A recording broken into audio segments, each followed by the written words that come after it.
प्यारा ये प्यार कैसे हो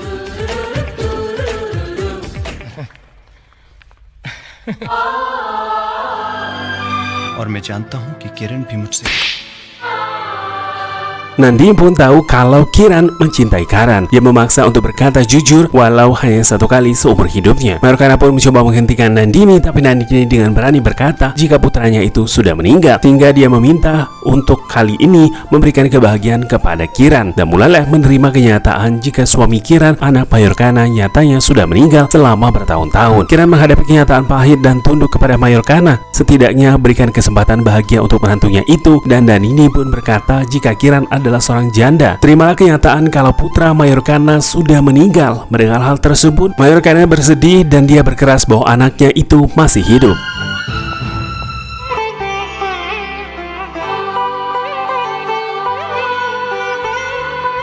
Ketika malam hari, angin berhembus ke arah barat, yang artinya angin telah berubah keadaan. Kembali Raj menunjukkan daun kering yang ditulis oleh Megha, putri Narayan sendiri. Lalu Raj kembali mengingatkan jika cinta mampu meruntuhkan kekuatan dan ketakutan. Singkat cerita, mereka pun mengadakan syukuran atas kisah mereka yang berakhir bahagia. Namun berbeda dengan Karan, dia harus menyaksikan teman-temannya bahagia, sedang dia harus menerima nasib karena cintanya tak berbalas. Namun di lain tempat, Mayorkana pun sadar jika selama ini dia sudah salah, dan dia pun mengikhlaskan menantunya itu untuk mengejar cintanya. Akhirnya, Karan pun tak sedih lagi karena cintanya datang untuk menjemput. Tiba-tiba di tengah kebahagiaan datanglah Narayan Sangkar di tengah kerumunan. Narayan yang murka ketika Raj datang dengan gendangnya dan menyanyikan sebuah lagu India, Mohabbaten. Dia pun benar-benar menunjukkan jika cinta akan mengalahkan kekuatan dan ketakutan.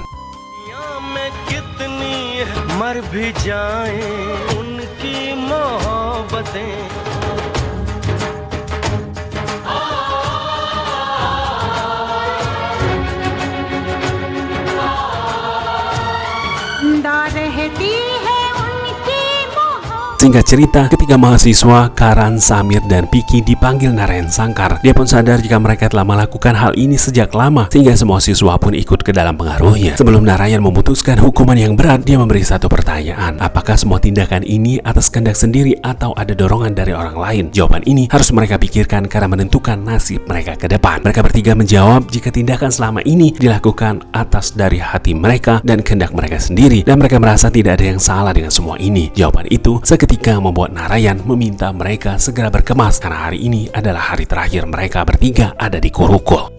Di sisi lain, Raj merasa bersalah karena ketiga anak didiknya menjadi korban keganasan Narayan Sangkar. Malam itu, Raj mendatangi Narayan Sangkar. Dia pun menatap dalam-dalam foto mendiang Megha. Lalu, dia pun melepas kacamata dan duduk bersimpuh mengaku kalah di hadapan Narayan. Dan atas kesalahannya, Raj memohon agar Narayan tidak mengeluarkan ketiga anak didiknya. Raj datang ke kampus ini hanya tidak ingin ada lagi orang yang menjadi seperti Raj.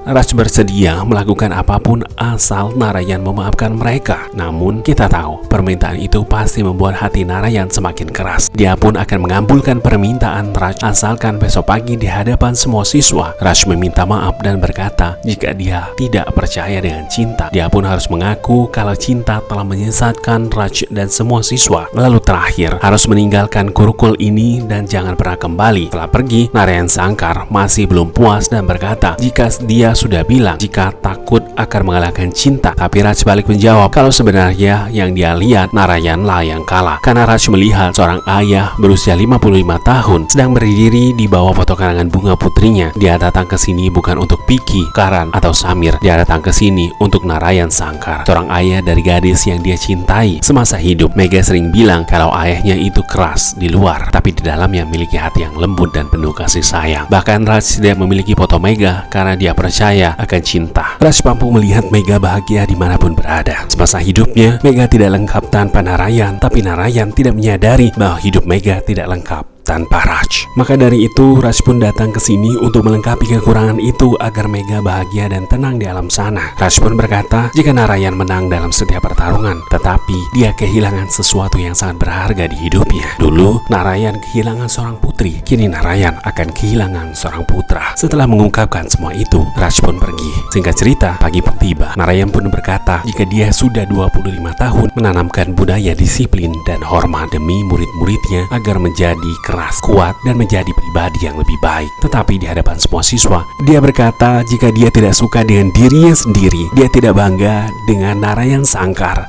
Dia merasa menang dalam pertarungan hidup, tapi sebenarnya dia adalah orang yang kalah. Narayan berkata jika dia adalah seorang pria tua yang keras kepala, pria tua kesepian, pria tua yang menyedihkan, yang tak tahu arti kehidupan. Dia pun sadar selama ini Narayan hanya menutupi kelemahannya dengan keras hatinya. Padahal dia sadar selama ini dia telah merusak kebahagiaannya sendiri. Dan di hari ini dia disadarkan oleh seseorang, dan orang itu adalah Raj Aryan Malhotra. Dia pun dipanggil ke depan. Narayan pun memohon agar bersedia menggantikannya untuk mengajarkan murid-muridnya arti kehidupan serta rasa hormat. Itu bukan dari ketakutan, tetapi dari rasa cinta. Setelah ini, Narayan berharap semoga di alam sana putrinya pun memaafkannya.